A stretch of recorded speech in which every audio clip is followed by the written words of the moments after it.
豆腐係一道好常見嘅家常菜，唔單止做法多樣，營養都特別豐富。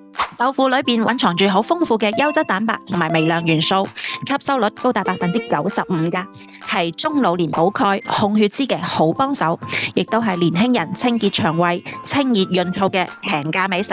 不過食啱呢就係補啦，食錯呢就會成為負擔嘅。咁例如痛風嘅人群呢，就記得要適量咁樣去食用，而消化不良嘅朋友仔呢，都唔好一次食太多喎。豆腐嘅營養呢，仲特別講求搭配。